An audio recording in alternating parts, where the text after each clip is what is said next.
Oye, primero que todo, muy buenos días. Muchas gracias a todos ustedes por estar aquí, por estar un sábado en la mañana. Uno se lo olvida, pero uno está un sábado en la mañana, pudiendo estar en otra parte, con la familia, haciendo deporte, pero está aquí. Y está aquí por una razón. Y cada uno debe tener su razón, su motivo, una historia. Y yo, en esta breve conversación, les quiero proponer lo siguiente. Y es que hagamos un breve repaso de por qué estamos aquí, de por qué nació Evópolis, de cuáles son sus banderas, cuáles son los principios que hicieron que un grupo de personas abrazara una causa en común y se dedicara con pasión por muchos años. Y nos preguntemos, ¿en qué contexto nació Evópolis? ¿Cuáles fueron los desafíos en ese momento? ¿Y por qué, creo yo, hoy día estamos en uno muy diferente, pero muy importante? Y que no solo es un problema o un desafío en Chile, es en el mundo. Viajemos hacia algunos años, y es un poco el ejercicio que yo busco hacer en el libro, ¿cierto? Contar cómo se produce, entre comillas, este accidente.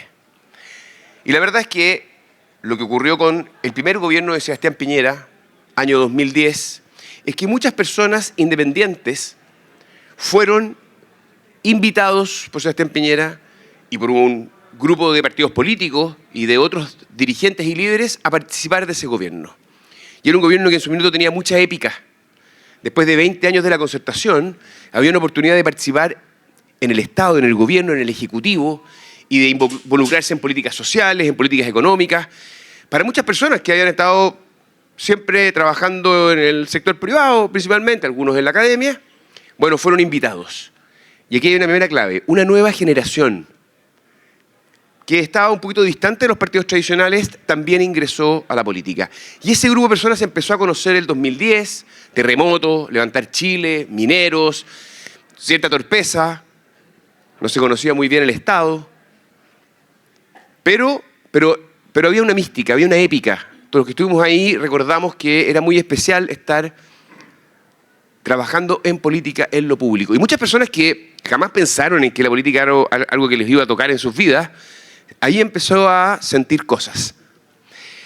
Pero yo quiero detenerme en el año 2011, porque hasta ahí éramos muy felices, estábamos haciendo muchas cosas, pero en el 2011 pasó algo muy especial.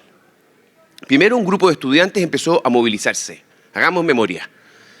El movimiento estudiantil. Una serie de líderes empezaron a emerger. Camila Vallejos, Giorgio Jackson, Gabriel Boric, Carol Cariola y muchos otros más. Pero lo que tempranamente empezó como un movimiento estudiantil que estaba buscando tener mejores condiciones educacionales, una queja por el CAE porque habría sobreendeudamiento, mala calidad de la educación superior, empezó lentamente a transformarse en algo más profundo, en un cuestionamiento al modelo, a los principios que habían hecho que Chile avanzara como pocos en el mundo, y para qué decir en Latinoamérica, en los últimos 25 años. Y empezaron a cuestionar lo que se llamó las bases del modelo. Empezaron a cuestionar la educación, cómo se concebía la educación. Y la verdad es que muchos fuimos testigos que el gobierno de Sebastián Piñera tuvo serios problemas para responder. Y en vez de tener una respuesta política, respondía con becas y el movimiento solo crecía. Y los estudiantes que marchaban en las calles decían que lo hacían con Fernando Atria en la espalda. ¿Qué significa esto? Que llevaban los libros de un profesor de Derecho, un intelectual, que cuestionaba el modelo educativo, entre otros, porque decía que la educación se había transformado en un bien de consumo y no en un derecho social. Y esta cuestión fue una cuestión muy profunda porque el gobierno no supo muy bien cómo responder. Y varios de nosotros que estábamos en el gobierno, que esto era increíble, el Ejecutivo, sentimos que no teníamos herramientas para responder ante esta nueva generación. Y así nace entonces una primera reflexión. Tenemos que volver a pensar en nuestras ideas, en renovar nuestro instrumental doctrinal para poder responderle a esta nueva generación. En ese proceso van haciendo horizontal, pero en ese proceso también vemos cómo durante el 2012 nace un movimiento político, Revolución Democrática. Y ahí nos dimos cuenta de algo muy importante. Estos muchachos no solamente venían a cuestionar el modelo, vienen a armar estructuras políticas. Y ahí es cuando Felipe y otros dicen, oye, buena onda el centro de estudio, buena onda las ideas, necesitamos acción política. Un 12 del 12 del 12 nace el movimiento Evolución Política, un grupo de independientes se encuentra, ¿cierto?, en un teatro en Bellavista y nace este viaje. Y quiero partir aquí porque me parece muy importante. A veces repasamos la historia y nos olvidamos que la primera causa por la cual nace Evópolis es para responder al desafío desde las ideas de la libertad a un grupo de una nueva generación de izquierda que estaba socavando las bases que habían permitido el progreso de Chile. Esta es una cuestión para no olvidar, para no olvidar. Y el viaje continúa, a continuación es muy conocido, este movimiento empieza a agarrar vuelo, logra en la siguiente elección al menos que entrara un diputado, entra Felipe, todavía era un movimiento, fueron 9 candidatos, entró uno, para hacer memoria. Y el viaje continúa, y aquí voy a avanzar rápido porque quiero llegar rápido al presente y a los momentos que hoy día estamos viviendo como partido. Nosotros definimos que nuestro proyecto se iba a fundar en la libertad y que iba a tener en lo sustantivo 4 principios ordenadores. Esta es, por así decirlo, la doctrina de Evópolis. Vamos a defender una visión política de la libertad y eso es un compromiso con la democracia liberal y los derechos humanos sin restricciones, sin peros. 2, vamos a tener un sueño de justicia social fundado en un principio liberal, y es que no importa la cuna, cualquier persona, cualquier niño, tiene el derecho a poder construir su propio proyecto de vida. Y si no tiene esas condiciones, nosotros tenemos que, incluso desde el Estado, sobreinvertir en esos niños para que tengan todas las oportunidades de desplegarse. Y así nace la bandera social más importante con la cual es reconocido Evópolis en sus primeros años, ¿cierto? Los niños primero en la fila. Tercero, una visión económica liberal. Creemos en una economía abierta, mercados competitivos, libre comercio. Check. ¿Por qué? Porque entendemos de que es una forma de expandir bienestar económico, pero también social. Progreso económico. Y en cuarto lugar, una dimensión más cultural. Abrazamos una sociedad diversa, plural, donde no existe una forma correcta de vivir la vida. Hay muchas. Y nosotros las reconocemos y las abrazamos. Estos son 4 principios ordenadores, lo que podríamos llamar el liberalismo que hay detrás de Evópolis. Pero este liberalismo, que por así decirlo es como conceptual, es abstracto, siempre tuvo causas súper concretas en nuestra vida. Ahí cuando vimos que la democracia estaba cada vez más desgastada para grandes mayorías, en parte porque los parlamentarios y los alcaldes estaban ahí eternamente, dimos una pelea frontal para el límite de la reelección indefinida. Nos costó un ataque cardíaco a Andrés Molina, entre otras cosas. Pero eso es hoy día parte de la legislación. Los niños primero en la fila lograron el fin del Sename y un cambio estructural en la estructura, en la institucionalidad que hay hoy día para la primera infancia. En materia económica logramos cuestiones muy valiosas como una nueva legislación para defender la libre competencia, las penas de cárcel. Detrás de todo eso también estuvimos nosotros, Horizontal y Evópolis. Pero quiero viajar más rápido. Llegamos al 2017, primarias, Sebastián Piñera era el candidato favorito y nosotros sentíamos ya que teníamos que lanzarnos. Y nos fuimos con Felipe Kast de candidato y ese fue el momento probablemente de mayores luces del partido, ¿cierto? Éramos lo nuevo, la nueva derecha, ya vamos a volver a la nueva derecha, pero éramos la nueva derecha en ese minuto, éramos la renovación, teníamos un sueño social y una cosa muy valiosa que es importante hasta el día de hoy, éramos capaces de atraer a muy buena gente. La calidad de las militantes y de los adherentes de Evópolis era muy distinto a la de muchos otros partidos. Había más vocación, había más compromiso. Muchas personas estaban aquí no necesariamente por agarrar pega, porque tenían buenas alternativas en el sector privado, en la universidad y en otros sectores, sino porque había un sentido de vocación en este proyecto. Cuestión, creo yo, que sigue siendo válida hasta el día de hoy. Una gran diferencia que tiene el partido. Por pequeño que sea, muy buena gente. Ese 2017, Felipe, es verdad, no ganan los votos, pero sí ganamos en la idea, sí logramos instalar nuestras causas. Quiero agregar una tercera, devolverle el Estado a los ciudadanos, la pitutocracia. Y bueno, vamos avanzando, se logra una buena bancada, 2 senadores, 6 diputados, parte Sebastián Piñera 2, y ahí con Luz Poblete nos toca el honor de dirigir este partido, ¿cierto? Éramos felices y no lo sabíamos. Evópolis crecía, Evópolis lanzó un proyecto precioso con todas las directivas regionales, ¿cierto? para poder atraer talento, líderes descomunales, ¿recuerdan? Y bueno, durante ese 2018, 2019, empezamos a crecer. Muchas personas independientes en el que trabajaban en el gobierno se iban acercando a nosotros. Nos tocaba con Luz Poblete tener reuniones con el presidente y la presidenta de otros partidos de Chile Vamos, que le reclamaban a Sebastián Piñera de por qué Evópolis, siendo tan pequeño, tiene tantos cargos en el Estado. Y Sebastián Piñera siempre decía lo mismo: mire, yo cuando abro un lugar importante y de confianza, yo personalmente reviso los currículum y no veo de qué partido viene. Yo elijo al que es más competente. Así que si usted trae más gente más competente, usted va a tener más espacio en el Estado. Pero si Evópolis trae gente más competente, les quiero informar de que esa gente va a ser de Evópolis. Nunca le gustó mucho la idea. Y seguimos viajando hasta el estallido. Y aquí creo que tenemos que detenernos un segundo porque cuando se inició el estallido, yo creo que para este partido que iba creciendo, que era lo nuevo, que se iba expandiendo, que iba sumando talento, empezaron los momentos más difíciles. 10 días después del estallido, el presidente Sebastián Piñera hace un cambio de gobierno, un cambio de gabinete.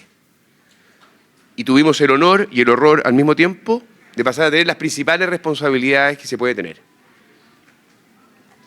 Ahí donde el país se desbordaba en una crisis de seguridad, Carabineros era el enemigo público número uno.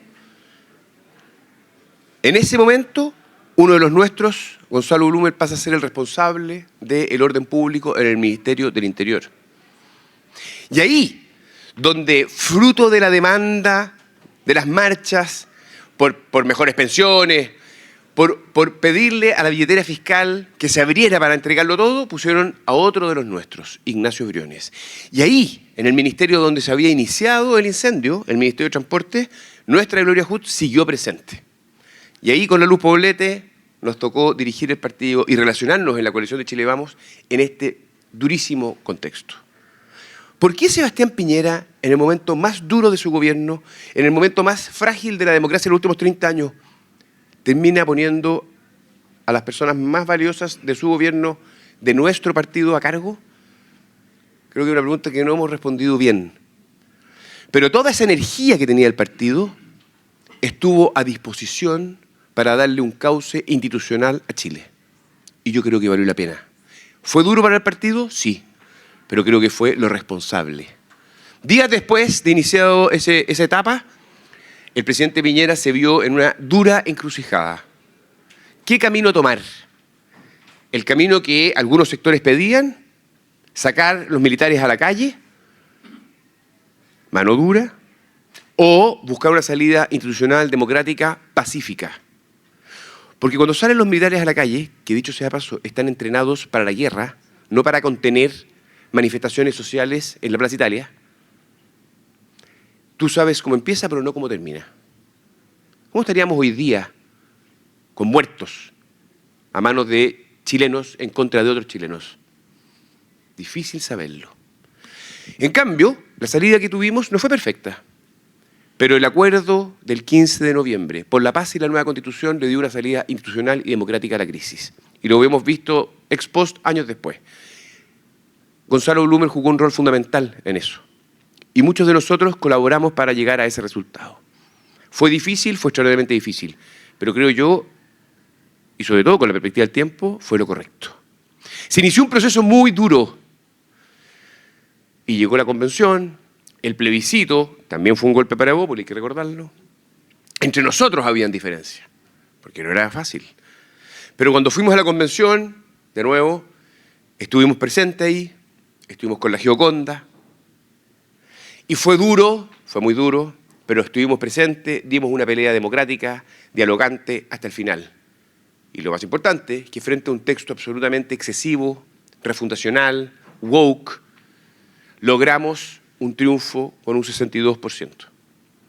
Y ahí estuvo nuevamente Evópolis dando esa pelea. Vino un segundo proceso, como si no fuera suficiente. Y también estuvimos ahí. Gloria Hutt estuvo presente. Y lamentablemente, creo yo, no tuvimos el carácter para pararnos frente a republicanos y decirle que con los votos de Chile Vamos, que eran fundamentales para construir la mayoría, queríamos sacar un texto que también dialogara con los otros. y no volver a repetir el error que había hecho en el primer proceso de excluir a la minoría. Porque se trataba de un proceso constitucional, un texto que fija el marco de cómo vivimos juntos. Grave error, pero ya en ese momento era perceptible que existían dos derechas. Y ya vamos a volver a ese momento. Quiero decirles que las razones que le dieron a Evópoli su motivo para nacer, la idea de que pudiéramos seguir progresando bajo las banderas de la libertad, sigue siendo hoy día muy importante. Chile es un país estancado, mediocre, no crece, está, ustedes saben, y lamentablemente esa historia donde por durante más de 2 décadas fuimos un ejemplo se ha perdido. Y yo creo que la energía que tiene Evópoli, las personas que tiene Evópoli, las propuestas que tiene Evópoli, hoy día son fundamentales. Pero les quiero decir algo súper duro. Las luces, la onda, lo nuevo, no está aquí, está en otra parte. Y eso no es un problema chileno, es un fenómeno mundial. Algo ha pasado con los proyectos de centro-derecha y también de centro-izquierda, la socialdemocracia. Recordemos lo que pasó en la primaria de la izquierda hace no tanto, donde la candidata Toá, que tenía todo para ganar, todas las encuestas decían que iba a ganar cuando partió esa carrera, terminó siendo doblada por el candidato comunista. Miren ustedes muy rápidamente este fenómeno que ocurre en la izquierda, la radicalización. Ahí donde partió Patricio Aylwin, luego fue Frey, luego fue Lagos, luego fue Bachelet 1, luego fue Bachelet 2 con el PC adentro, luego fue este joven del Frente Amplio y hoy día la candidata es del Partido Comunista. Esa es una forma, entre comillas, simple de visualizar cómo la izquierda se ha radicalizado. ¿Para qué decir el rol que jugó en el primer proceso constitucional donde buscaron literalmente refundar Chile? Algo similar, lamentablemente, está ocurriendo también en las derechas. Y yo creo que es muy importante tener conciencia de esto. Y les quiero decir algo duro pero cierto. Muchos sentimos que Evópoli no está en su mejor momento. Y les quiero decir que eso es cierto. Si ustedes miran a Argentina, el partido PRO, Macri, que fue gobierno, entre comillas, misma época que Sebastián Piñera, hoy día ha sido arrasado por Libertad Avanza, el partido de Javier Milei, con otra política, con otras ideas. En España nace hacia la derecha del PP Vox, Santiago Abascal, otra forma de entender la política. En Alemania nace hacia la derecha un partido radical de derecha, algunos con preocupaciones neonazis. Esto está pasando en el mundo. En Estados Unidos, el tradicional partido republicano fue arrasado por Donald Trump, un líder de carácter autoritario. No es de una derecha tradicional o clásica. Pero lo que les quiero decir, y esto no es una razón para quedarse tranquilo, estamos en un momento complejo, pero lo importante es tener claridad de cuál es la naturaleza de ese momento. Esta semana me tocó estar en un debate en la Universidad Diego Portales sobre las derechas. Al que le interese profundizar esto, lo puse en Twitter. Estuvo María José Nodón, de la Universidad Adolfo Ibáñez, estuvo Luis Alejandro Silva, del Partido Republicano, la Josefina Arauz, del IES, y yo por parte de Evópoli. Y Luis Alejandro Silva en un minuto dijo, oye, yo les quiero decir una cosa, entre nosotros no hay grandes diferencias. Nosotros en el fondo somos lo mismo. La única diferencia es que nosotros tenemos más carácter. Somos una derecha sin complejos para defender a carabineros, sin complejos para enfrentar a la izquierda, sin complejos para defender una serie de cuestiones que la derecha tradicional no tuvo tanto carácter en su momento, ni lo hace hoy. Y yo levanté la mano y le digo, yo quiero decir que yo estoy completamente en desacuerdo. Y con esta respuesta quiero transmitirles dónde creo que nosotros tenemos que empezar a entender bien lo que está ocurriendo políticamente y entender que hay una diferencia de fondo. Y esto lo digo respecto de Evópoli y también respecto del proyecto que lidera Evelyn Matei. Hoy más que nunca debemos apretar los dientes, estar junto a Evelyn Matei y dar la batalla para ganar en noviembre. Esta pelea no se ha perdido, esta pelea va a ser difícil, pero está abierta. Está abierta. Los números de Evelyn Matei se estabilizaron. Son varias encuestas que dicen exactamente lo mismo.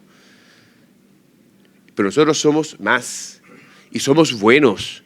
Entonces, todo el ambiente que yo siento que está un poquitito golpeado, yo les quiero decir, tenemos una responsabilidad y Evópolis puede hacer una gran diferencia. ¿Por qué no somos lo mismo que el Partido Republicano? Quiero que nos detengamos un segundo en esto porque es una cuestión bien de fondo. Lo primero que yo elige a Luis Alejandro Silva es que nosotros creemos en la democracia, siempre, en todas partes, y vamos a defender los derechos humanos de manera irrestricta, siempre y en todas partes. Y, a diferencia de lo que hizo José Antonio Kast, ¿cierto?, nosotros no celebramos golpes de Estado. Corta, me quedo mirando así. Segundo, nosotros creemos en una democracia donde el que está al frente es un adversario, no es un enemigo. Nosotros no tenemos una política de buenos y malos, de amigos, enemigos. Nosotros al adversario le vamos a ir a pelear con nuestras convicciones y vamos a buscar desde el diálogo buenos acuerdos para Chile. Porque para estos muchachos cualquier forma de acuerdo es un acto de cobardía, de renuncia a tus convicciones. Y yo les quiero decir, eso es una irresponsabilidad. Si José Antonio Kast llega a ganar y no tiene mayoría en el Parlamento, ¿va a estar 4 años sin sentarse a conversar con la izquierda? ¿Eso es lo que nos están proponiendo? Yo esa pregunta se la he hecho a muchos republicanos y no tienen palabra que decir. Porque ahora hay que recordar que Gabriel Boric, el diputado Boric, tenía mucho carácter para decir que la concertación había sido débil, amarilla, cobarde, por haber negociado con la derecha y finalmente haberle puesto los votos a la derecha. Que él jamás habría ido a hacer eso, ¿cierto? Ahí está la reforma de pensiones, ahí está la reforma de permiso, ahí está la reforma de materia de seguridad, la larga lista. Bueno, por de pronto. Entonces, les quiero decir una cosa. Hay una actitud que puede ser muy funcional para ganar elecciones, pero es una irresponsabilidad cuando tú haces política. Entonces, segunda diferencia. Primero, democracia siempre. Segundo, entendemos la democracia como un diálogo con el adversario y no como una guerra con el enemigo. Y por lo tanto creemos en los acuerdos, en los buenos acuerdos. Creemos que así avanzan los países. Por eso yo defiendo la reforma de pensiones. ¿Es perfecta? No es perfecta. Pero es una reforma que permite darle más ahorro a los trabajadores, una inyección al mercado de capitales y lo más importante, profundiza el sistema. Como dijo José Piñera, esto es más capitalización individual, no menos. Ley Naim Retamal, porque aquí hay otro defecto, creo yo, de estos muchachos, que es el maximalismo. Ley Naim Retamal, ustedes saben, un debate muy importante en el Congreso para darle una protección especial a los carabineros en el ejercicio de sus funciones. El Partido Comunista, en la indicación más importante, ¿cierto? El Partido Comunista lo votó en contra porque lo consideró un exceso y el Partido Republicano lo votó en contra porque encontró muy poco. Y gracias a los votos de Chile Vamos, hoy día Carabineros está en la calle con una protección especial. Que si hubiera sido por el Partido Republicano, hoy día no tendrían. Eso se llama maximalismo. Lo mismo que reforma de pensiones. Irresponsabilidad. Irresponsabilidad. Tercera diferencia, muy importante. Nosotros creemos en una sociedad plural, donde coexisten distintas formas de vida, distintas formas de familia, distintos proyectos de vida. Y nosotros no creemos que haya una forma correcta de vivir la vida. Estos muchachos sí. Estos muchachos creen en su visión de familia, de que hay una manera correcta, y las otras no les gustan. ¿Ok? Y yo creo que es importante tener conciencia de esto. Nosotros tenemos, y en esto quiero hacer un punto más político con Evelyn Matei, una gran diferencia respecto de ellos. Aquí hay experiencia para gobernar. Si gana José Antonio Kast, van a estar desde el primer día y por un buen rato tratando de ver cómo funcionan los teléfonos, cómo se habla con Contraloría.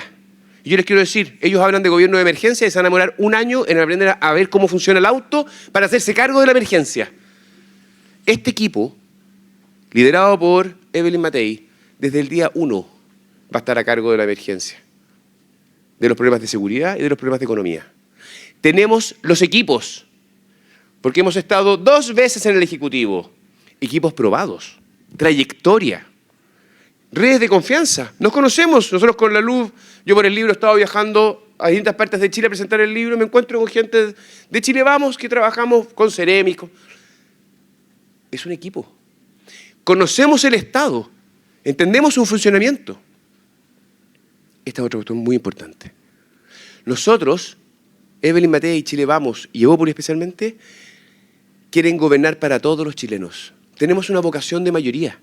No queremos hacer feliz a nuestra barra brava, a los bots, ¿cierto? A ese grupo de gente anónima que insulta, que cree que la violencia es una forma legítima de hacer política porque los otros son malos y yo soy bueno.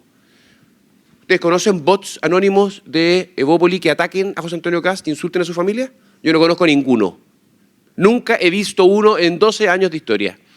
Pero veo cientos de bots anónimos que cobardemente son muy funcionales a ese proyecto y nadie dice nada. Dicen, no somos nosotros, yo no los conozco, pero lo dicen, eso está muy mal. Invito a las personas que me siguen a que no lo sigan haciendo. Eso es un responsable líder, ¿cierto?, democrático. Y no se beneficia de la violencia que esa gente genera. Son bots profesionales, son bots pagados. No es un grupo de adolescentes que se juntó para hacer un proyecto. Es posible, pero la verdad no sabemos. No sabemos si hay coordinación, no sabemos si hay organización, no sabemos si son militantes, no sabemos cuánta coordinación tienen con el partido. Pero en fin, yo quiero hacer el punto de que ellos tienen bots anónimos que atacan a la gente y nosotros no. Y vuelvo a la vocación de mayoría. Nosotros queremos gobernar para todos los chilenos. Y no tenemos problema en sentarnos con el adversario y buscar acuerdos para que Chile avance. Buenos acuerdos. Yo creo que nosotros tenemos que estar orgullosos del proyecto que hemos hecho y entender lo valioso que es en este momento y comprender de que la batalla de aquí a noviembre está abierta y que Chile es muy distinto si lo lidera Evelyn Matei que si lo lidera José Antonio Kast. Porque les quiero decir, ese es el escenario más probable que muchos electores van a tener que enfrentar porque en segunda vuelta uno de esos dos probablemente va a ser el próximo presidente de Chile. Dicho eso, yo quiero hacer una nota porque es evidente que tenemos grandes diferencias con Jara, la candidata comunista que ha tenido una semana horrible. Se están haciendo evidentes sus contradicciones porque, en fin, es comunista. ¿Le guste o no? La jaraneta se quedó sin benzina, muchachos. Pero yo quiero que observemos con mucha atención a Franco Parisi. A Franco Parisi uno le dice, oye, ya, si es ridículo, que le enchulen a la señora, que... Yo les quiero decir, es un populista, modelo clásico, extraordinariamente eficaz en redes sociales, especialmente en Facebook. Tiene un electorado muy potente en el norte. En la última elección salió tercero. Yo quiero pedirles que la memoria no sea tan frágil. Fue tercero Franco Parisi. Sin pisar Chile, porque estaba afuera con un juicio de alimentos. Hoy día está en Chile y está enchulado. Yo les quiero decir, José Antonio Kast no es una buena solución para Chile. Franco Parisi es una muy mala alternativa para Chile y que hay que ponerlo arriba de la mesa. Porque si no lo enfrentamos, va a crecer y de repente puede transformarse en una amenaza real, difícil de controlar. Y de nuevo, sobran casos en el mundo para entender de que vivimos tiempos populistas y nosotros los liberales estamos desafiados. Quiero terminar esta reflexión diciéndoles que tenemos un partido extraordinario.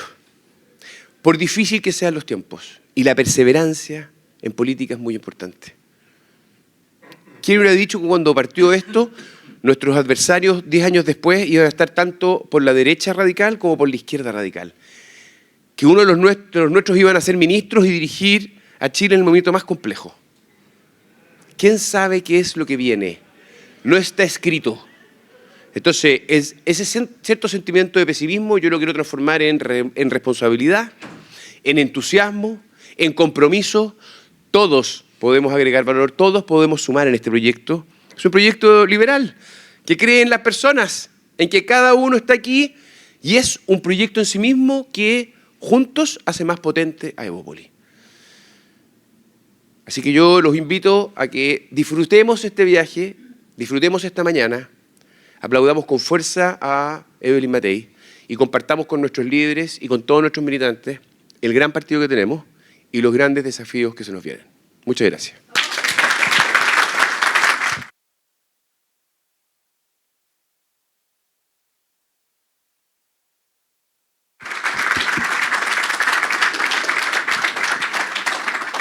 ¿Estamos bien de tiempo? Sí, me dijeron que si había ánimo podemos conversar. Si tienen ánimo, si no vamos a tomar un café, pero... Joven aún. Hola, hola. Acá Ignacio, consejero regional del Biobío. En tu libro, Hernán, hablas mucho acerca de, o sea, una parte bien bonita que habla, importante, hablas acerca de las emociones y de cómo las emociones no hay que dejárselas al populismo. Y esto quiero vincularlo un poco con un tema que quizá me faltó un poco en el libro, que es el tema de las redes sociales. Ya sé que muchas cosas en política, en la historia mundial, se comportan como un péndulo, pero yo solo veo polarización, y no sé si has visto el dilema de las redes sociales, el documental que hablan acerca de... Entonces, no veo cómo en la esfera mundial, particularmente en Chile, vayamos a despolarizarnos. Si es que cada vez hay más redes sociales, cada vez la gente pasa más ahí, cada vez se polariza más.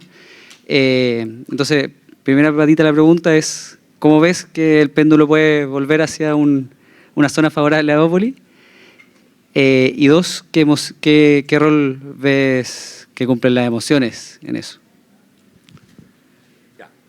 Muy buena pregunta, un gran tema. Y de hecho hay otra diferencia entre las derechas radicales y los proyectos que promovemos nosotros, que son las emociones que están dentro, de, por así decirlo, del proyecto político, de sus ideas y sus propuestas.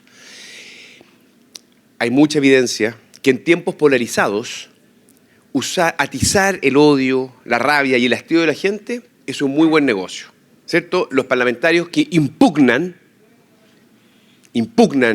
y dicen, este gobierno... Bueno, el diputado Boric es un modelo clásico, ¿cierto?, de impugnación. Y el Partido Republicano también. Todos los demás son un desastre, no son capaces, no tienen carácter, no tienen convicción.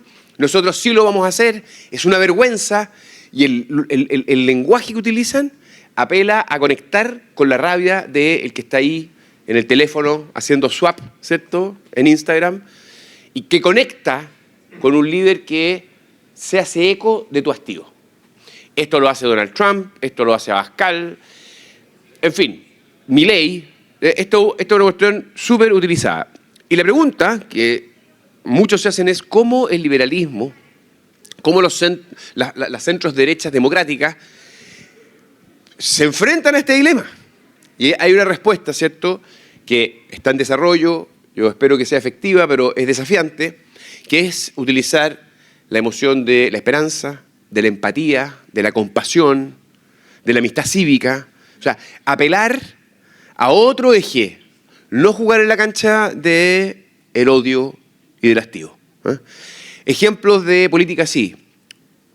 Barack Obama, para hacerla corta, ¿cierto? Barack Obama jugaba en la cancha de conectarse desde, por así decirlo, buenos sentimientos, no desde el odio del que está al otro lado.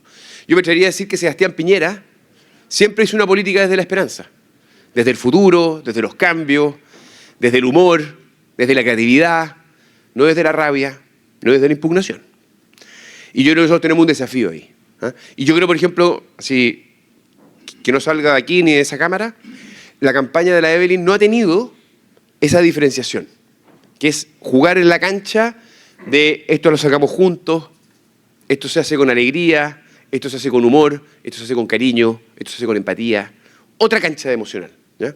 No es fácil, es mucho más fácil apelar a la rabia. Hay una cosa así. Dicho eso, yo creo que hay un desafío pendiente y al menos yo en Horizontal estoy conversando con varias personas afuera de Chile, Alemania, España, Argentina, para identificar partidos políticos como el nuestro que están haciendo cosas diferentes en el mundo para poder aprender. Porque la ola populista es muy fuerte. Lo segundo, ¿es, por así decirlo, este tiempo de polarización una realidad permanente? Yo espero que no. Y espero que no, porque si uno mira la historia es cíclica y nos vamos moviendo de extremos a extremos, el péndulo va de un lugar a otro. Piensa en nuestro país. Estallido, primer proceso constitucional, 80% a favor. Los electos convencionales, 80% de izquierda, 62% de rechazo. Nueva elección de convencionales, la derecha arrasa, O sea, el mismo país no puede ser de izquierda y un año después de derecha. Algo se mueve irracionalmente. Lo más probable es que gane ahora un gobierno de derecha, no porque el país se transformó de derecha, sino porque quienes gobiernan son castigados. Así ha sido las últimas 5 elecciones. Gana el desafiante. Por eso Jara está metido en un brete, porque su techo es o 30, que es Boric, o 38, y salir de ahí es muy difícil. Entonces yo creo que nosotros tenemos que ser consistentes en nuestro proyecto, no caer en, entre comillas, coquetear con la polarización, coquetear con las herramientas. Si nos hacemos más duros, esto también creo que es un aprendizaje de esta campaña, si nosotros nos hacemos los más duros, la gente dice, yo me quedo con el original, voto por Hack. Nosotros tenemos que defender la política que hacemos y explicarle a la gente por qué aprobamos la reforma de pensiones y no andar como, sí, la aprobamos, pero no sé por qué, porque sí, la aprobamos. Compadre, la aprobamos porque es buena para Chile, 1, 2, 3, si no se hubiera aprobado pasa esto. Y yo voy a decir las cosas cuando no se aprueban. Ley Naim Retamal, para que entendamos lo que es el maximalismo, que es parar la pelota. O todo lo mío o nada de lo tuyo. ¿Ustedes quieren un país así, maduro? Yo creo que las formas que hemos encontrado para diferenciarnos del proyecto de Kast y compañía no son las mejores. Yo creo que si nosotros somos consistentes a una estrategia de diferenciación pedagógica de lo que es cada uno de los dos proyectos, otro gallo cantaría. Pero lamentablemente hemos sido poco consistentes en una estrategia. Y hay que ser súper fieles a lo que crees. Y por supuesto puedes ir adaptando la comunicación, mejorando tus videos, trabajando en redes sociales. Y ahora me tengo rápidamente en redes sociales. Es un hecho que las redes sociales son una realidad política. Hoy día es el medio principal de información de los ciudadanos y de los consumidores. Y por lo tanto, no tener una estrategia digital potente es un error grave. ¿Significa eso que tú tienes que tener estructuras de bots, trolls y todo ese juguete? Yo creo que no. Pero significa asumir de que requieres tener... Nosotros en Evópolis, por ejemplo, lo hicimos, nosotros avanzamos con esto con la luz, pero no quiero mirar a una parte, pero de tener en el fondo estructuras de WhatsApp regionales, nacionales y cuando lanzábamos algo, articular para que fuera potente, para que todo el partido participara. Y en eso, los grupos de WhatsApp, las redes, salir a Twitter, un hashtag, defender tu causa, utilizar la potencia, es algo que me parece fundamental. Y hacerlo con creatividad. Y cuando digo creatividad, hacerlo con originalidad, con humor, tratar al que recibe la información de manera inteligente y no jugar en la cancha de la impugnación rabiosa. Esto es difícil, esto es exigente, pero esta es la pega. Porque si no vamos a caer en las lógicas de una política que es muy distinta a la que nosotros creemos. Aquí hay una pregunta, oye, solamente para que sepan, el libro está acá en venta y yo después de la charla voy para allá, vamos a firmar, así que a los que se animen están invitados a comprarlo. Muchas gracias. No vengo a vender. Bueno, hola, ¿qué tal? Buenos días con todos. Mi nombre es Magnolia Cabrera. Bueno, estoy acá participando, soy de Perú, estoy participando acá en este encuentro nacional en representación de la FNF, la Fundación Nauma, pero al mismo tiempo yo soy militante y miembro de juventudes de un partido político liberal peruano, que es el Partido Libertad Popular. Quizás muchos no lo conozcan, pero es un partido político, que Mario Vargas Llosa, antes de fallecer, militaba. Entonces quería partir un poco acá de nuestra experiencia y en nuestro caso en Perú, y que también parte de un poco de lo que he estado leyendo del libro de Hernán, que Evópolis defiende mucho también la economía, el libre mercado, mercados abiertos, pero no deja la bandera de los derechos humanos, la defensa de los derechos sociales. Y en Perú eso es algo un poco difícil de manejar, al menos nosotros como un partido liberal, porque automáticamente tenemos una derecha ultraconservadora y extrema y una izquierda con un partido o con partidos de lo peor, se podría decir, ¿no? Del comunismo y de toda esa onda. Y que automáticamente cuando un partido liberal de centro derecha toma la bandera de los derechos humanos, de defender los derechos sociales y al mismo tiempo defender una economía social de mercado, automáticamente es vista como caviar o automáticamente se la asocia con la izquierda, porque en Perú históricamente la bandera de los derechos humanos se la ha tomado a la izquierda, es quien ha hecho más hincapié en ese aspecto, y la derecha se ha preocupado mucho por defender la economía y el libre mercado.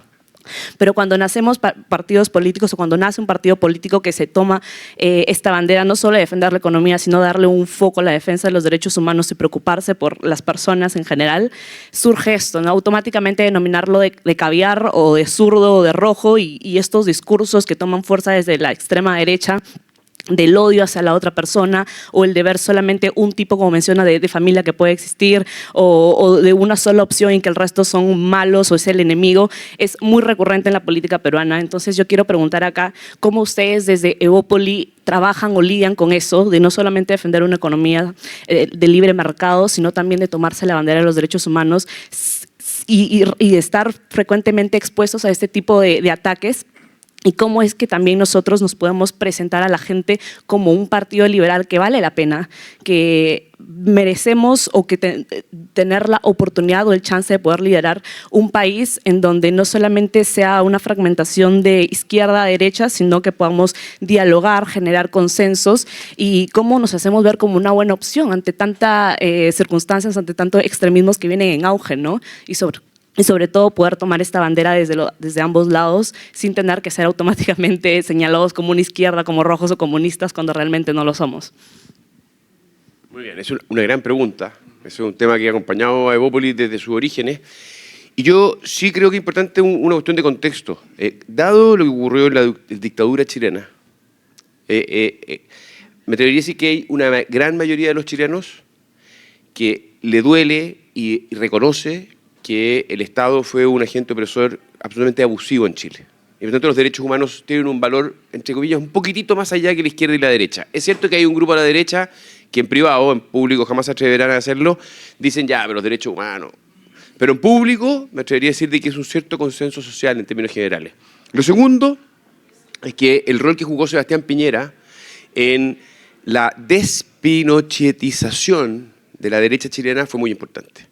Porque finalmente la derecha chilena después de 50 años llegó al gobierno, no una vez, sino 2 veces, con Sebastián Piñera, una persona que votó por el no y que fue históricamente un defensor siempre de los derechos humanos. Y Evópoli creció un poquitito bajo ese árbol en esta materia. Y siempre pudo defender con mucha convicción su compromiso con la democracia, no justificar ni la dictadura chilena, ni la venezolana, ni la cubana, ni la nicaragüense, ni la Corea del Norte. Ninguna. Siempre democracia. Tú puedes entender si hubo o no razones para el golpe. Eso es un debate. Pero las dictaduras son malas, la democracia es buena. Y la defensa de los derechos humanos es fundamental. Esto nosotros lo volvimos a recordar con dolor para el estallido. Para el estallido hubo una acusación muy potente desde la izquierda y más allá de la izquierda. Yo diría que hay muchas personas que se hicieron eco de eso, de que frente a la legítima marcha social hubo un Estado muy agresivo. Carabineros que en vez de resguardar el orden público entraron a la pelea. Yo creo que eso no es correcto. Yo creo que eso es una historia parcial. Yo creo que Carabineros no estaba preparado para lo que ocurrió en ese momento y por supuesto cometió muchos errores, pero no fue una política de Carabineros de Chile de ir a volar ojos. ¿Te fijas? No hubo una política de agresión en materia de derechos humanos. Hasta el día de hoy hay muchas querellas criminales, incluyendo varias para nuestro querido Gonzalo Blumel, en esta misma materia. Por supuesto que se han ido perdiendo todas, pero te quiero decir que es un tema muy complejo. Yo creo que este es el tipo de materia que tú tienes que defender siempre y ser consistente. Porque si es una convicción, tienes que defenderla. Un día será más popular, otro día será menos popular, pero si lo dejas de hacer, entonces la ciudadanía nunca te va a creer. Don Mario, y después allá. Gracias. Agradezco mucho este encuentro nacional que reúne evidentemente a muchos militantes, simpatizantes también. Ahora, en este encuentro, siempre la definición nuestra de Evópoli fue la concepción de ser un partido de derecha liberal, o de centro-derecha liberal más bien. Y en eso vi algún artículo donde tú, Hernán, señalaste que para ser mayoría el liberalismo debe tener acciones más radicales. Pensando en eso, pensando en que el gran desafío nuestro como partido y como cualquier institución de un partido político es evidentemente alcanzar el poder para poder desarrollar sus principios y sus proyectos. ¿Cuál es esa mirada, en el fondo, para ir engrandeciendo el liberalismo, bajo nosotros también tomar un poco ese tren prioritario? ¿Y a qué te refieres tú con lo radical que debiésemos ser? Gracias. Muy bien, don Mario.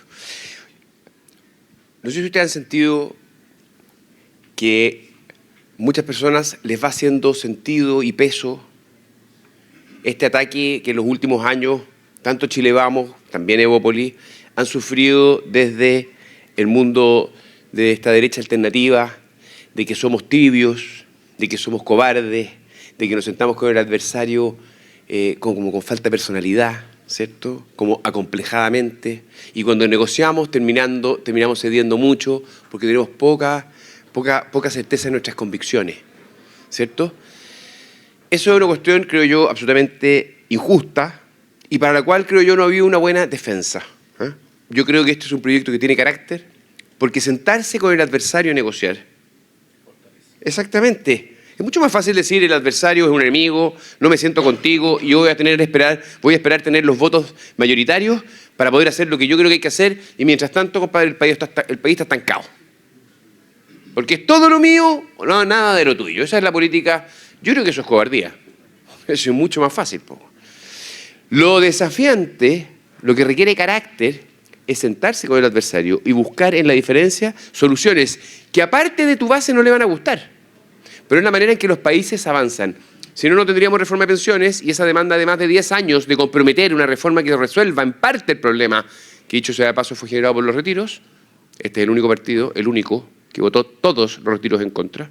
Hablemos de seriedad, hablemos de responsabilidad.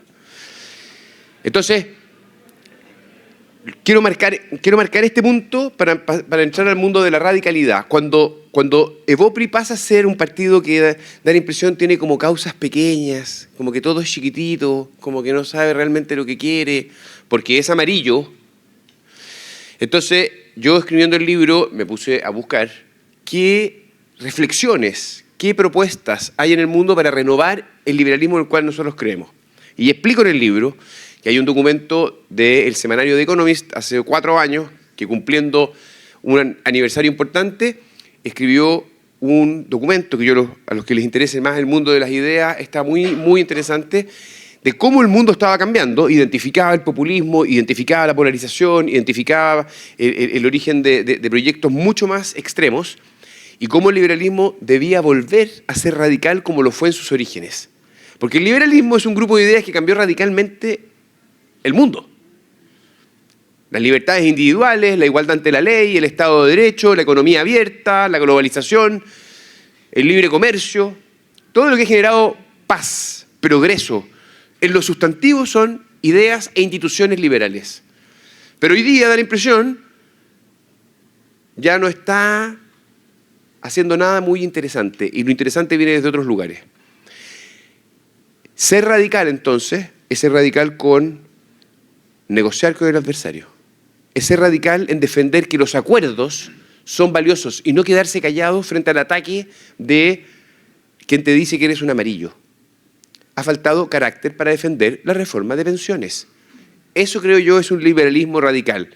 Uno que no se queda callado y tiene personalidad para defender sus convicciones y no jugar en la cancha del adversario. Nosotros, creo yo, avanzamos mucho en materia de primera infancia, Mario. Mucho. ¿Hicimos todo lo que realmente nos hubiera gustado? Yo creo que no. Si viene Evelyn Matei y llega a ser gobierno, ¿vamos a esperar 4 años tener una nueva oportunidad? ¿O vamos a ir con todo esta vez? Y yo espero, y así propongo en el libro, que si llega Evelyn Matei a ser gobierno, nos sentemos en la mesa y digamos, primera infancia, porque nosotros tenemos profesionales, paper, extraordinariamente valiosos. Creo que hay que hacer la segunda ola de reformas en materia de primera infancia. Y en ese cuadro, hacernos cargo de la deserción escolar. Esta cuestión que es un drama, una epidemia, y ser extraordinariamente radicales en eso. La recuperación de los emblemáticos y la guerra sin cuartel a los overoles blancos. Les quiero decir, Mario Desbordes está teniendo una personalidad extraordinaria en lo que está haciendo.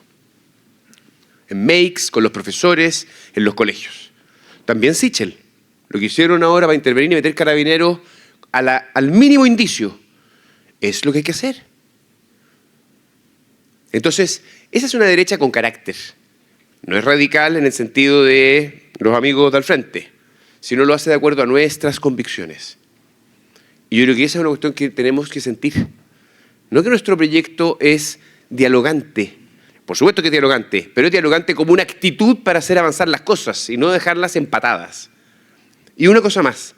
Yo no caería nunca en la trampa de que Evópoli, entre comillas, está al medio, moderadamente, entre dos proyectos distintos y nosotros estamos buscando como el justo medio. Permítanme, a la chucha el justo medio. Nosotros tenemos carácter porque creemos que hay que avanzar de acuerdo a nuestras convicciones y hay que volver a hacer crecer al país. Tenemos propuestas, tenemos medidas, tenemos que recuperar la educación, tenemos propuestas, tenemos medidas. Hay que hacer orden público, tenemos líderes que están haciéndolo. Evelyn Matei lo hizo 8 años en Providencia. No hay que ir a El Salvador a ver cómo hacen cárceles para hacerlo bien en Chile. Eso es una ilusión. Entonces, no al justo medio ni a la moderación. Esas palabras yo las quiero sacar del lenguaje. Y en ese sentido, convicción, carácter, firmeza, personalidad, seguridad en lo que nosotros creemos y salir de frente a diferenciarlo. Y no hacer una guerra, porque nosotros no hacemos guerra, otros hacen guerra, sino hacer política, a explicar, a deliberar y a mostrar diferenciación y orientación, que es lo que hay en nuestro proyecto. Tenemos 4 meses por delante. La cancha está abierta. Aquí primero y después allá. No haber votado ningún retiro de radical. Por supuesto. Eso es ser serio. Muchas gracias por la exposición, Hernán. Tengo la siguiente pregunta que hacerte respecto a tu visión política del contexto actual de noviembre, en el cual se va a dar, como dijo Pepe Out hace unos días, un cambio copernicano en relación de que por primera vez en mucho tiempo vamos a tener elecciones parlamentarias en contexto de voto obligatorio, lo cual va a entrar 7 millones de personas que antes no votaba para elegir al Congreso. Entonces quiero saber cuál es tu opinión o visión política respecto a Evópoli, cómo lo tiene que enfrentar, porque yo creo que la mayoría del espectro político, o gran parte de los partidos, incluso aliados nuestros, están esperando que nosotros desaparezcamos del mundo político.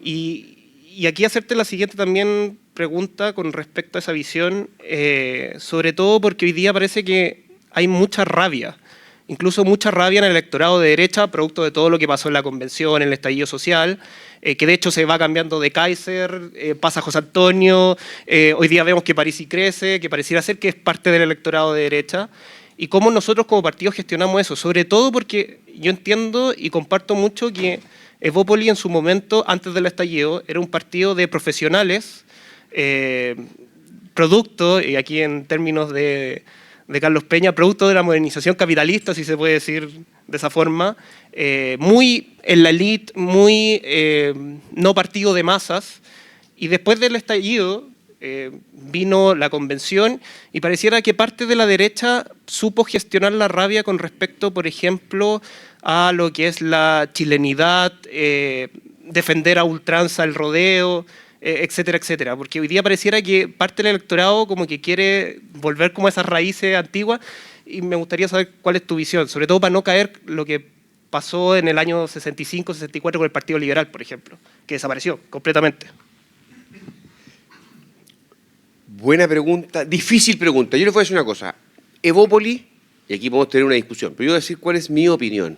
Nunca estuvo llamado a ser un partido de masas, un partido grande donde convivieran distintos lotes y 7 tendencias y no es Renovación Nacional, nunca aspiró a ser Renovación Nacional, que es una familia donde hay liberales, conservadores, sociales, cristianos, nacionalistas y gente sin ideología. Una familia, digamos, disfuncional que es capaz de juntarse todos los domingos, almorzar juntos, quererse, pegarse unos trompazos y vamos al lunes a trabajar. Yo Yo creo que Evópolis es un partido distinto, es un partido cohesionado, es un partido probablemente de un mundo profesional, es un partido que comparte una serie de principios comunes, que comparte una cierta forma de hacer política. Es un partido que entiende que tiene que armar coalición, es un partido que quiere llevarse todas las pelotas para la casa, y por lo tanto es un partido que quiere que, por supuesto, sigamos existiendo. Yo creo que nosotros estamos en una dificultad de candidatos, y quiero detenerme en esto, porque mucha gente dice, oye, pero ¿por qué está pasando con los candidatos de Evópolis? Estamos teniendo una dificultad, yo quiero decir por qué. Por lo que tú acabas de describir. Porque hay un electorado en este contexto que se ha ido radicalizando. Y hoy día los candidatos huelen eso, y entonces, de estar conversando con Chile Vamos, en un par de horas se están sentados en la mesa con republicanos. Esta es la realidad. Y me tocó estar en los últimos 3 meses viajando a regiones, y les quiero decir que terminaba las presentaciones de los libros, iba a la conversación. En la primera piscola, te contaban, digamos, en todas partes de Chile, que lo que estaba ocurriendo, y estoy hablando hace 2 meses, es que los candidatos que estaban buscando un espacio en Chile Vamos, muchos con Evópolis, se habían rápidamente movido a conversar con republicanos porque veían que José Antonio estaba subiendo, que la Evelyn estaba bajando, que la mejor opción para poder estar ahí era esa. O sea, hay una cosa de corto plazo que yo creo que es real. Si la Evelyn Matei hoy día liderara las encuestas, te quiero decir que nosotros estaríamos en este Consejo General en otra onda. Tendríamos una pelea para poder conseguir cupos muy distinta, porque las probabilidades de poder maximizar nuestra lista parlamentaria sería mucho mejor, y la cantidad de personas que podríamos tener para poder llenar los cupos sería mucho más alta. Estamos en una dificultad. Esa es la realidad. Porque digo una cosa distinta, cuento. ¿Ok? Entonces, dicho eso, yo creo que nosotros tenemos que ser muy, muy disciplinados. Cuidar al partido, cuidar la interna entre nosotros, porque lo que pasó con la Evelyn no es una responsabilidad de ninguna directiva, es una cuestión que va más allá de nuestras capacidades. Entonces, cohesión interna, lealtad, apoyo. En 10 días van a estar cerradas las listas. Espero que con un grupo de candidatos que nos permita asegurar nuestra supervivencia y por lo tanto seguir en esta pelea, entender que la pelea es larga. Y les quiero decir, para Evópolis es muy distinto si gana Evelyn Matei que si gana José Antonio Kast. Son 2 planetas diferentes. Y tenemos que trabajar. Tenemos que trabajar y ser consistentes y echarle para adelante. Yo no creo que Evópolis tiene que ser parte de una coalición con el Partido Republicano, porque no somos lo mismo. Y si se llegara a dar el escenario que José Antonio Kast gana, aunque la UDI vaya para allá, aunque RN termine para allá, yo les quiero decir, yo creo que Evópolis debería quedarse afuera. Votar por José Antonio Kast en segunda vuelta y Callampín Bombín ser un partido político que no esté ni en la oposición ni en el oficialismo, esté en la colaboración. Y ahí les quiero decir, seguir siendo consistentes en nuestras convicciones. Y a los 6 meses los quiero ver. A los 6 meses vamos a tener un nuevo Consejo General y este país va a estar en otra circunstancia muy distinta. Pero la consistencia, por pequeños que seamos, tiene mucho valor, especialmente por la calidad de las personas que aquí están. No nos olvidemos nunca de eso. Grandes ideas, grandes personas.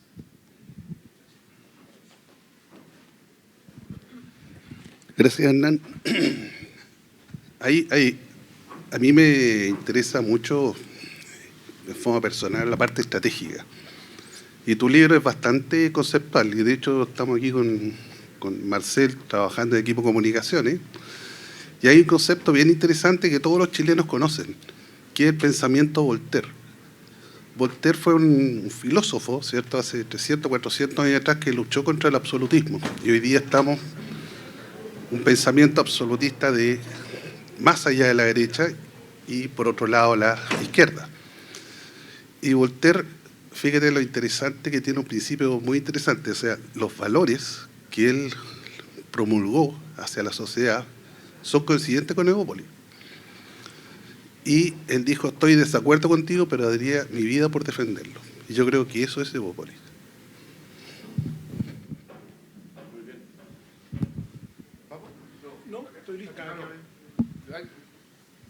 Pero muy cortito, muy breve. Hola a todos, mi nombre es Daniel, pero quería dar una visión un poco que me quedó dando mucha vuelta a lo que tú comentaste de por qué Sebastián Piñera eligió en el momento más crítico gente de Bópoli. Y creo que por algo que yo vivo en la realidad y tal vez a muchos de acá les pasa. Mi pareja es de centro izquierda, pero me tocó justamente, y quiero contarlo para que a ver si nos hace mella por qué tal vez nos cuesta tanto que Matei conecte con esto, qué es lo que nos está pasando. Me dice en la convención, cuando vino la segunda, no tenía mucho candidato, pero se acordaba del tema de las micro, de la Gloria Hood, y me dice, pero verdad que ahora yo me subo y tiene aire acondicionado. No me cago de calor todo el día en el verano. Y se acordó y me dijo, ok, esta es voy por ella porque... Pero el clic de la conexión con lo que él tenía que hacer diariamente lo hizo de pasar de haber votado por Gabriel Boric, por uno de esos candidatos convencionales, a irse por Gloria Hood. Y ese voto, que fue transversal, que a mí yo dije, me llamó la atención, y me pasaba y me llevó a la universidad, cuando yo decía, cuando postulé a centro de alumno, y gané, y yo decía, y lo más chistoso era que votaba gente más de centro izquierda por mí que gente de centro derecha. Entonces, había un discurso tal vez que conectaba. Y probablemente, no estoy contando mi realidad, que es la que me toca, a Sebastián Piñera también le pasó un poco lo mismo, lo desconozco, ustedes conocen mucho más que eso, de la interna, que era, ¿quién conecta más hoy día para ir a decirle, perdonen los chilenos, bueno, no rayes eso o no rompas eso porque eso lo usa mi mamá? No era la Pepa Hoffman, era alguien que tenía que estar conectado con la realidad. Y esa gente está en Evópolis. Entonces, si Matei logra efectivamente lo que empezó a hacer en un principio, a decir, oye viejo, si lo que nosotros necesitamos es que efectivamente aquí hubo un gobierno que fue Piñera que decía, sí, el 6%, no sé, soy del 6%, pero no lo soy. ¿Y quién votó por él si tenía el 6% de aprobación? Pero esa persona estaba ahí convencida de eso. Si la gente se vuelve a conectar con que está convencida y está conectándose con la gente, en eso es lo que estamos buscando en el centro, va a crecer. Va a volver a ser, pero tiene que conectarse desde ahí, desde que yo me conecte con ella. Es decir, está defendiendo hoy día que efectivamente en la salud, el tema del cáncer, lo que está haciendo es perfecto, pero tiene que sentarse con alguien y decirle, ¿por qué para ti es perfecto? No porque tú seas de izquierda o de derecha, sino porque yo sé que tú, si te caes, la clase media, cae en eso, se fue a la pobreza de nuevo. Y no va a volver a salir de ahí si no vuelve a tener estudios, vuelve a tener un trabajo que le tenga un sueldo decente. Eso genera la brecha, la diferencia, y eso es lo que quería compartir con ustedes.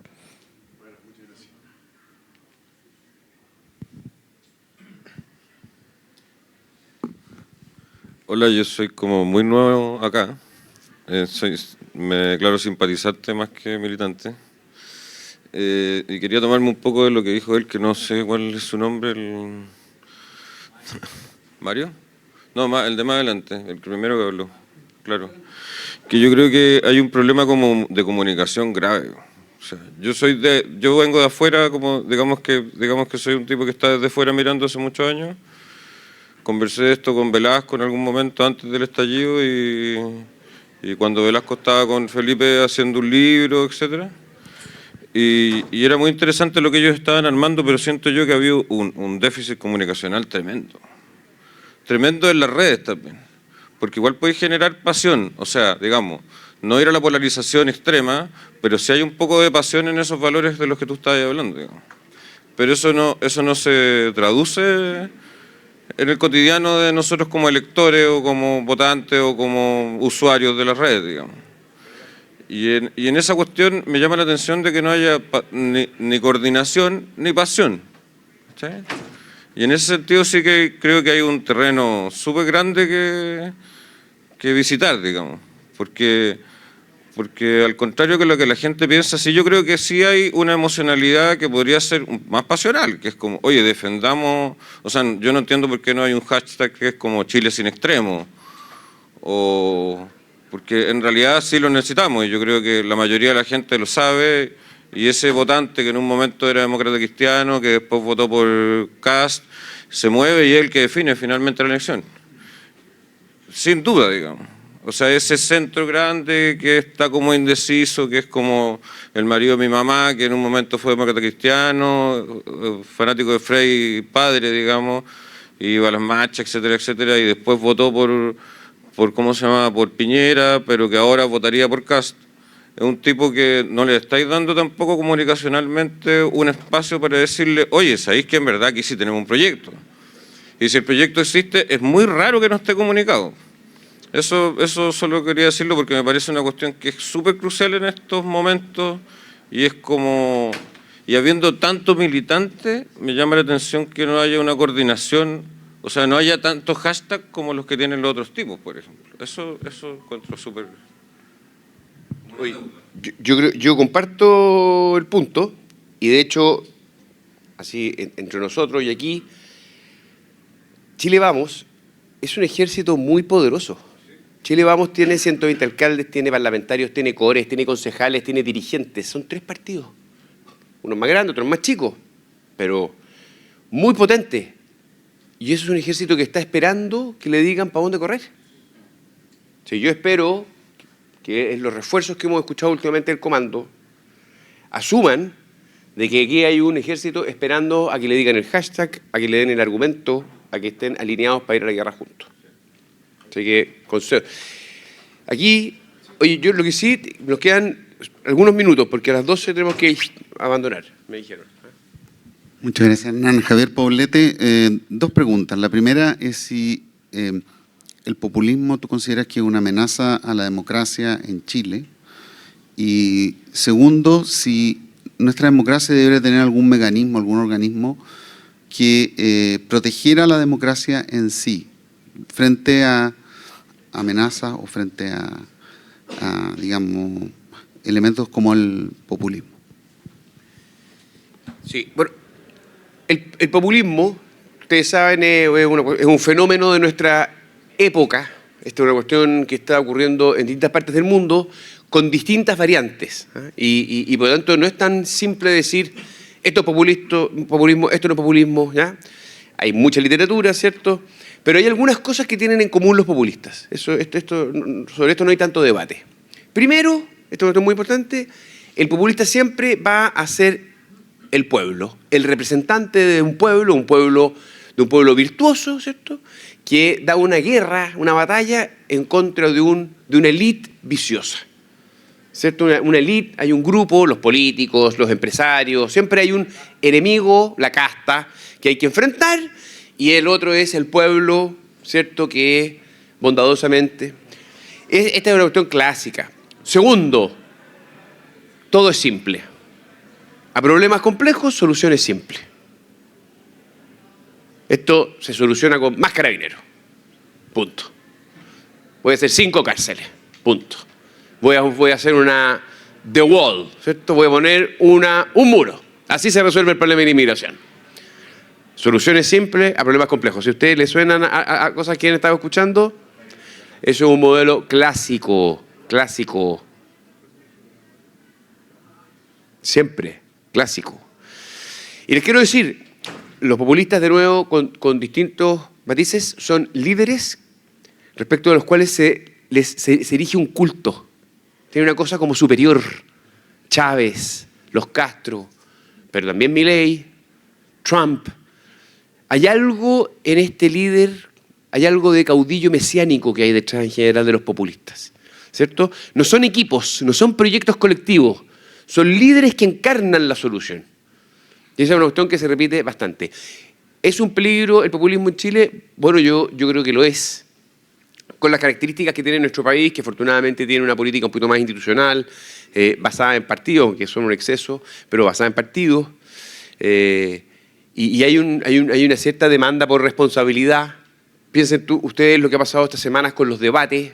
Uno está escuchando, ¿cierto?, a periodistas y tiene que haber consistencia entre lo que dicen y su programa. Piensen en Jara.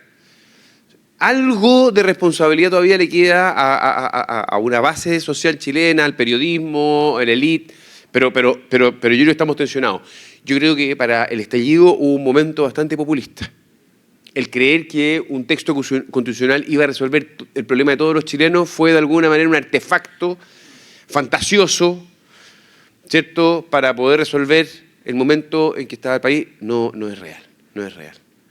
Entonces, y si tú me preguntas, con esto termino, yo creo que Franco Parisi hoy día es un populista, pero así, modelo clásico, siglo XXI, con todas las de la ley, y creo que hay que tenerle mucho respeto.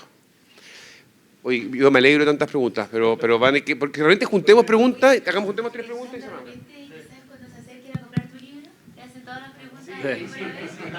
Sí, ya, cortito. Yo soy Manuel, yo soy militante de Talca.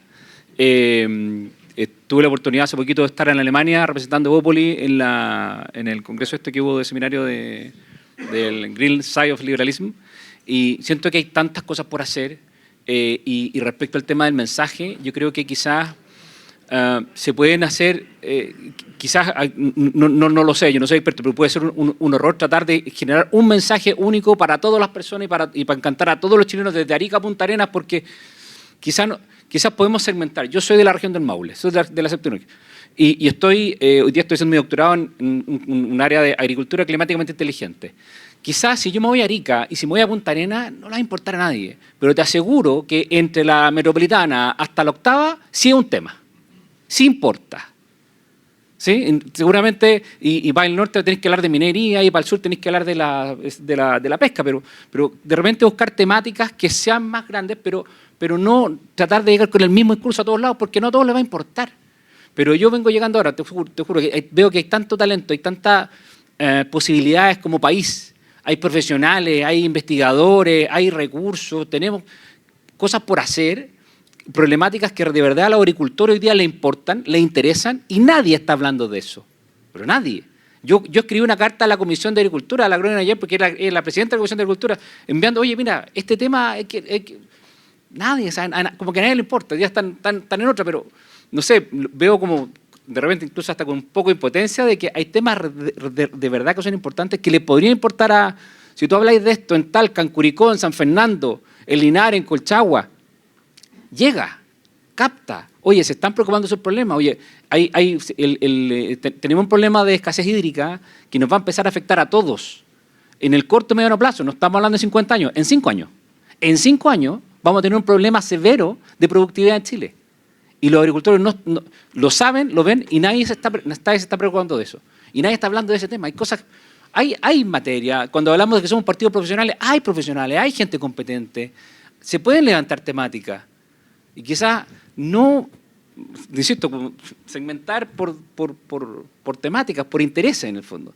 Y ahí seguro, o sea, te aseguro que van a haber más personas interesadas en apoyar y votar por este tipo de proyectos. Muy bien, muy bien. Lamentablemente, el tiempo nos ha matado, pero lo siento, de verdad, porque son varias las manos arriba. Pero nos vamos a ir al libro, los quieren ir a conversar, filmamos, sigamos la conversa, y yo de verdad les agradezco la atención, la buena onda se llenó, bacán. Gracias.